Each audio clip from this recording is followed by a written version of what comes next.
What's up YouTube, Joseph here, and I'm giving you guys an updated deck profile for my last video, Harpie Link. I'm giving you guys a new version of it to fit the new format. So, unlike most of my other deck profiles, I want to actually, in a rare occasion of deck profiles, I should say, I'm going to show you guys my side deck, so that way it gives you an idea of what I'm siding if I'm, playing in tournaments or whatever, and it also just gives you an idea of what to side if you choose to use it. You don't have to use my side, you don't have to use my deck exactly. You can find your own build of it as well.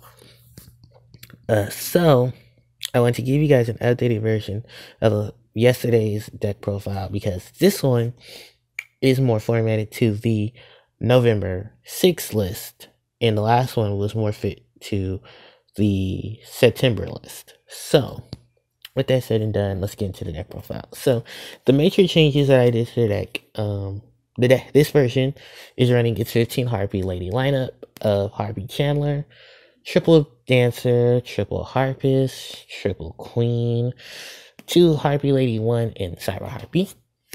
So that's my 15 Harpie Ladies. Then it's running 1 Gofu, 1 Maxi, and 2 Ghost Ogre and Snow Rabbit. Like I said, I don't physically own Winter Cherries. I physically don't own Ash Blossoms. So I'm just working with whatever hand traps I got. I do have Effect Veilers, but Effect Veiler tends to not really be as effective as she used to be. Only because what Ash Blossom and Winter Cherries do seem to be more effective with the current meta. But if you do decide to say, I don't have Ghost Ogres, I don't have Snow Rabbits, can I use Effect Veilers? By all means, go ahead. I think Max C should be is practically a common at this point, so it shouldn't be too hard to pick up a common Max C. But if you don't have a Max C, of course, try to find a common. If you can't find a common, then go for a full set of Effect Veilers if that's your option. So that is my main deck. That's my monsters. For my spells, I'm rocking triple Hysteric Sign, triple Harpie Signing Girl, and 1 Elegant Egotist as my Harpie spell lineup. Most of my engine had to cut a lot of other stuff out just to fit an engine in, but because of the new limit, I didn't really have much to really cut out, and there's a lot of stuff I can side in, side out. So I decided to just run the triple set of Hunting Ground, the 1 Ego, and the triple Hysteric Sign, because that was just an easier way of flow. And then let me show you the rest of the spells to make a little more sense. I am running 2 Scapegoat. I'm not running 3 anymore, just because there is only 1 Gofu, but I don't want to keep my spell and trap lineup so high. So I busted out 2 of my super Scapegoats, and they're really good with Link monsters, so that's also why I decided to use them as well. Then I'm rocking 1 Raigeki and 1 Dark Hole for monster removal. And then for my last spells, I'm running 1 Divine Wind of the Mist Valley and 1 Terraforming. In case I get Divine Wind early, but I draw on Terraforming, I still have Hunting Grounds in case I can't get to a Queen. So that is the spells. And then for my traps, it is in Harpies unless you're running Harpie's Featherstorm and Harpie's Hysteric Parties. And with these powerful trap cards in Harpie's arsenal, you really get to not only do massive summon with Hysteric Party, but you have Harpie's Featherstorm to back you up when your opponent starts to Maxi, Ghost Ogre, and stuff like that. Just note, with Harpie's Featherstorm, you have to control a Winged Beast to activate it, and if you control a Harpie monster, you can activate it from your hand. It does not work with Harpie's Pet Dragon, because although it has Harpie in its name, you can't resolve it because it's not a Winged Beast. And at this moment, I don't know how it would work if you control say you control the Phantasmal Dragon, but you controlled a Harpie, control the Winged Beast. I don't know how that works exactly. I know you'd probably be able to activate it, like if Castell's on the field with Phantasmal Dragon, You're still activated, but I don't know if you can activate it when you have it in hand because Phantasmal's not a winged beast, it's still a dragon. So I don't know how exactly that works, but I do know just play with the Harpie ladies because it's just really a lot easier to do. And with Hysteric Party, that's pretty much your master special summon. So, and you have so many cards to discard for its cost as well. For my last couple of traps, I ran 2 anti-spell fragrance. Because of course they work well with Harpie's Hunting Ground, forcing your opponents to set their spells, and having your Harpies pick them off when they're on special summon. Note, I should have said this with Harpie's Hunting Ground or Hysteric Party. Harpie Queen, Harpie Chandler, Harpie Dancer, and Harpie Harpist are all treated as Harpie Lady, whether on the field or in the graveyard.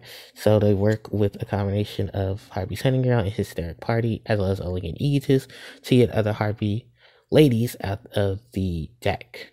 And if you combine it with anti-spell, you're pretty much forcing your opponent to set their spells, you're blowing them up with your Harpie Ladies, and you can swing in for a game or do some massive damage. And then my last 2 traps in the deck are 1 Soaring Metaphors and 1 Solemn Warning. So that is my main deck. For my extra deck, I'm also rocking 1 Phantasmal Dragon. Yep. So I'm rocking 1 Harpie's Pet Phantasmal. Because, of course, this is technically our boss monster because we don't have one in the main deck. It needs 3 wind monsters to be Exceed Summoned, which isn't hard. If you combine you have a ton of cards to combine to special summon it. During each of its end phases, you do have to attach a material from this card to the graveyard, which isn't too bad because all its effects will apply while it has the material. So it basically is a really good finisher.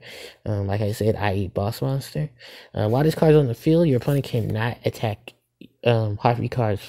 Cannot target Harpie cards for attacks or card effects, so you can really stop a lot of cards from targeting you.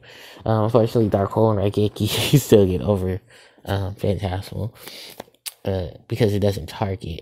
Then its other effect is if you control, it can attack directly, so you can easily start pit shotting your opponent for some damage. If I was running a second one, I'd have 2 Phantasmals and it'd be easily wrecking stuff. I do have 2 Phantasmals, I just forgot to put it in because I didn't have enough room. I ran 2 Lightning Chidori, 2 Castel, and 2 Ice Beast Zero Fine. As you can tell, I did replace a Phantasmal for an Ice Beast, but I have other things I could possibly take out to put in the second Phantasmal Dragon if I choose to run a second Phantasmal. But these are pretty much the 6 Winged Beast wind monster lineup that I run with Harpies. Castel's a really good generic 4. Chidori needs 2 winds for his Exceed Summon. And Ice Beast needs 2 Winged Beasts for Exceed Summon, which all fits in the Harpies lineup. Level 4 Wind Winged Beast. Chidori can send cards that are set on your opponent's side of the field to the bottom of the deck, so if you combine that with Castel's effect to set cards, you're doing it's an amazing combo. Once a turn, he can send stuff on the field that's face up on your opponent's side to the top of their deck, so you can disrupt their plays there. With Harpie Lady 1, every monster here except for Ice Beast will gain attack points. Will gain 300 additional attack. If you exclude Chidori, Castel and Ice Beast gain 200 from Hunting Ground.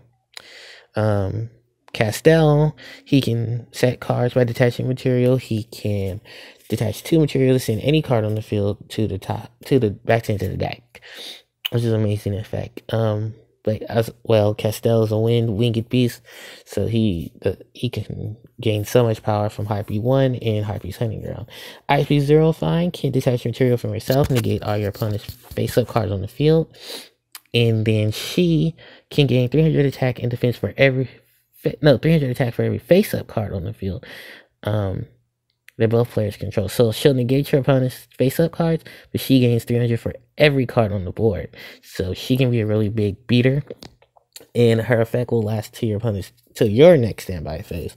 So that's even more stuff if they're like continuous spells and traps that you really just don't want to deal with. But these are pretty much the amazing trio for the Harpie extra deck. Following alongside them, I'm rocking 1 Gaga Cowboy for that 800 points of damage. I'm rocking 1 XYZ Rebellion Dragon to cut my opponent's monster in half, attack in half, and then he'll gain that attack, so he can become a beater. I have one Korogorgon, the Anti-Luminescent Knight. I love Korogorgon because Korogorgon can redirect stuff, so I can deal with MSTs, effect veilers, and stuff like that. And then put him onto another monster. His effect isn't once per turn, which is amazing as well. And he can deal with those pesky monarchs who like to target like Ryza and Caius and stuff. So then I'm running 1/101 Silent Monarch and 1/106 the Giant Hand. Just some other rank 4s that really acceptable, really generic, and then have really amazing effects. So that's why these two are here. And then for my Link monsters, I'm running 2 Decode Talker and 1 Link Spider. Link Spider, from what everyone is telling me, you just use it with the tokens, because tokens are considered normal monsters. And the Decode Talkers, you can easily just go into them by using the Link Spider and then 2 more monsters and such. So it's not too hard of a task to really get into Decode Talker as long as you have the proper material. So yeah, that is my extra deck. And the other thing in my extra deck, of course, is my Scapegoat tokens. And I have 2 Stray Lamb tokens to also fit in, because the TCG doesn't have GoFu tokens yet. So I just fit them in. So that's my tokens. And then for my extra deck, my extra deck is very unique. Like I said, you don't have to follow this. But these are pretty much some cards I can cite in and out. Barrier Statue, the Stormwind, to combo with Harpie Dancer, Harpie Harpist. She'll have another target to search for outside the Harpies. He pretty much says if you're not a wind monster, you can't be special summoned. And it's very difficult to get over your opponent if you can stack the right spells and traps in your deck to really deal with them in terms of stopping them from special summoning monsters that aren't wind. And then with Harpies, they'll gain all these additional power bonuses as well, so they can become some really decent 15 attackers or plus. I'm running 1 Ancient Gear Reactor Dragon, and he's followed by a Gear Town in my spell lineup, because if you can pop this, you can get this. And there's a card in here. Ooh, caught it, that I'll show you guys that I use to get into Gear Town real easily. I think you guys can kind of figure it out. But Reactor Dragon, once like any other Ancient Gear, your opponent can activate spells and traps or monster effects to the end of the battle phase. To the end of the battle in which he's involved. And then he can destroy a spell or trap on the field if you choose to. So I'm using him with, of course, Hysteric Party and stuff like that. Now, in combination with Gear Town, I am rocking 1 set rotation, because now it's at 1. And if you get the Gear Town and then the Harpie's Hunting Ground, and you blow up the Gear Town so that you can get the Reactor Dragon, and it does mess up a lot of your opponent's stuff, so you can put the Gear Town there. Your opponent can't play their fill spells and stuff like that. Speaking of fill spells, I am playing 1 Zone. Most people may not know what this is, but it is a really old cell card. Pretty much, if this card is set in your cell and trap zone and is destroyed inside the graveyard, you can add 1 fill spell or continuous spell from your graveyard to your hand. So in most cases, I can go get Hysteric Party. I can go get, to reuse again, I can get field spells like Gear Town in case I missed the Gear Town, or I can get Harpie's Hunting Ground back, or get a Hysteric Sign back. It's really easy pop target.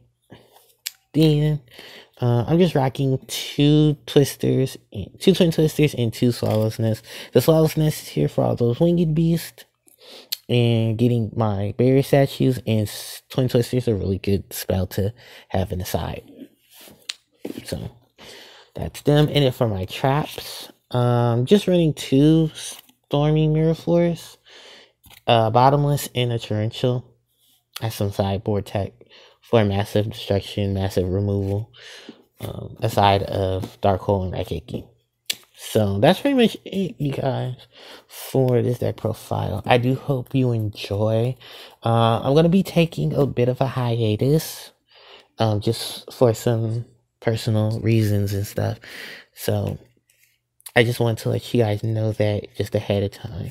So I hope you guys enjoy this video. Like, comment, subscribe, and until next time, HPJ signing out. Take care, everyone.